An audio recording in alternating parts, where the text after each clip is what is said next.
자, 오늘 내드린 문제 풀어보도록 하겠습니다. 1번 문제입니다. 전속중개계약 시 정보 공개해야 될 내용이 5번, 암기 5번에 나와 있는데요. 특상태 조건 공검이라고 했죠. 1번 암기해야 되고요. 그 다음에 2번 문제도 확인 설명해야 될 거 오늘 했습니다. 기권, 가공, 상태, 환지세 6번에 있었습니다. 그 다음에 3번이 거래계약서 필요적기사항 암기 9번에 있습니다. 인물계약금, 인권조교 이렇게 해서 암기했었습니다. 꼭 암기해야 됩니다. 다 맞는 내용입니다. 4번 문제, 여기서부터 20번까지 다 기출문제입니다.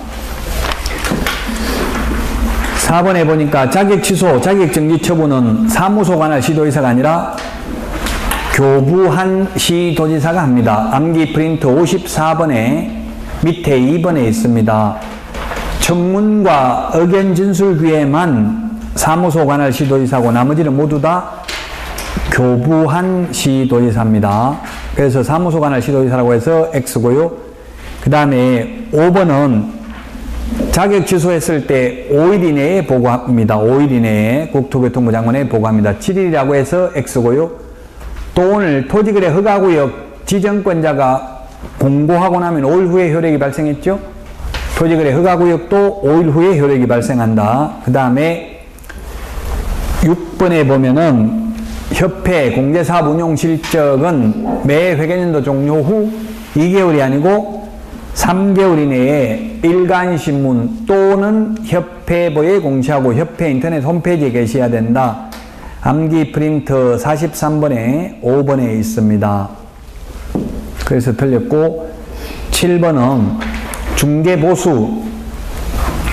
중개보수는 주택인 경우 국토교통부 령이 정하는 범위 내에서 시도조례로 정하고 주택 외의 경우에는 주택 외의 경우에는 매매든 임대차든 모두 0.9 범위 내에서 정합니다. 국토교통부령에 의하면. 그런데 85제곱미터 이하 주거용 오피스텔은 매매는 0.5, 임대차는 0.4 범위 내에서 당사자 0.4 범위 내에서 받을 수 있습니다. 그래서 이것도 맞는 말입니다. 별표 3이 매매는 0.5, 임대차는 0.4입니다. 맞는 말이고요. 그 다음에 8번 법인의 경우 법인은 회사입니다. 법인 또는 분사무소별로 업무정지 처분을 할 수 있습니다. 등록 취소는 법인 또는 분사무소별로 할 수 있는 게 아니죠. 등록은 주된 사무소만 등록이 돼 있잖아요. 분사무소는 등록이 안 돼 있죠. 그래서 등록은 주된 사무소 등록 취소되면 모조리 다 업무 못합니다. 분사무소도. 그러나 업무정지는 법인 또는 분사무소별로 할 수 있습니다. 분사무소가 여러 개 있으면 그 중에 하나만 업무정지할 수도 있다는 이야기입니다. 그래서 맞는 말이고요. 9번은 등록, 9번도 기출문제입니다. 암기 프린트 46번에 6번에 있는데 업무정지만 그 사유가 발생한 날로부터 3년 지나면 할 수 없습니다. 이게 제척기간이라고 적어놨죠. 업무정지만 소위 제척기간이 있습니다. 3년. 그래서 9번 틀렸고요. 10번 협회는 설립하여야 한다가 아니라 마지막이 틀렸죠. 설립할 수 있습니다. 누가? 개업공개사가. 개업공개사인 공인중개사지 개업공개사가 아닌 공인중개사는 협회 설립 못하죠. 단순히 시험만 합격하신 분은 협회 가입도 못합니다. 그 다음에 11번 전부 이거는 여기서부터 전부 다 이제 28회 작년의 기출문제 지문입니다. 공법상 이용제한 거래규제는 앞에도 나왔지만 전속중개계약 시 정보 공개해야 되고 확인 설명해야 될 내용이지 실거래가격 신고해야 될 내용은 아닙니다. 실거래가격 신고해야 될 내용은 입자, 실종, 중개인, 기소 이렇게 암기했었죠. 실거래가격 신고해야 될 사항, 전속중개계약 시 정보 공개해야 될 사항, 확인 설명해야 될 사항 다 암기해야 될 내용들입니다. 13번에 있잖아요. 암기 13번에 실거래가격 신고해야 될 사항. 그래서 11번 틀렸고요. 12번 해제신고, 정정신청, 변경신고는 하여야 한다가 아니라 맨 마지막에 할 수 있다. 그 다음에 서명 및 날인이 아니라 서명 또는 날인입니다. 계약서, 확인설명서만 서명 및 날인이고 그 외의 모든 서류는 서명 또는 날인이라고 했습니다. 서명 및 날인도 X고 두 군데가 틀렸습니다. 그 다음에 13번 거래 당사자 직거래가 틀렸습니다. 암기 프린트 13번에 5번에 있는데 개업공개사의 중개로 인해서 거래한 경우에만 개업공개사 인적사항과 상호, 전화번호, 소재지도 신고해야 됩니다. 14번 역시 전부 28회 기출문제인데요.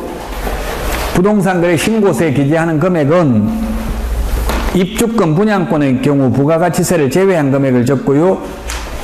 등기되고 나면은 부가가치세를 포함한 금액을 적습니다. 그래서 일반 거래의 경우는 부가가치세를 포함한 금액을 적고, 이 말 잘못했네.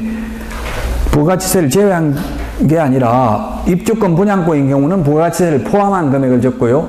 왜냐하면 우리 오피스텔 분양가에 보면 부가가치세가 포함되어 있잖아요. 그게. 그래서 입주권 분양권일 때는 부가가치세를 포함한 금액을 적고요. 그 다음에 등기되고 나서 거래할 때는 우리 아파트 거래할 때 부가가치세 안 내잖아요. 그래서 일반적인 거래는 부가가치세 제외한 금액을 적습니다. 입주권 분양권일 때는 부가가치세 포함한 금액을 적습니다. 16번 그 부동산 거래 신고는 반드시 중개거래인 경우는 개업공개사가 해야 됩니다. 거래 당사자 또는 개업공개사 둘 중에 한 명이 하는 게 아니라 반드시 개업공개사가 해야 된다. 중개거래인 경우는 16번 또는이 틀렸다고. 또는 반드시 개업공개사가 해야 된다고요. 16번 부동산 거래 신고 필증을 받으면 금인받은 것으로 보고 토지거래 허가 받으면 금인받은 것으로 봅니다. 금인받아야 된다 해서 X고요. 그 다음에 18번 소속공인중개사가 신고서 제출을 대행하는 경우에는 소속공인중개사 신분증만 있으면 됩니다. 개업공개사의 위임장이나 등록증 사본 같은 거 필요 없습니다. 그래서 18번 틀렸습니다. 그 다음에 계약 일방 당사자가 19번 국가 지자체인 경우는 거래 당사자 직거래인 경우는 거래 당사자가 하는 게 아니라 국가 등이 단독으로 부동산 거래 신고를 합니다. 그러나 중개거래인 경우는 개업공개사가 개입되어서 부동산 거래 신고하는 경우는 계약 일방 당사자가 국가 지자체라 하더라도 반드시 개업공개사가 부동산 거래 신고를 해야 됩니다. 그래서 19번 틀렸고요.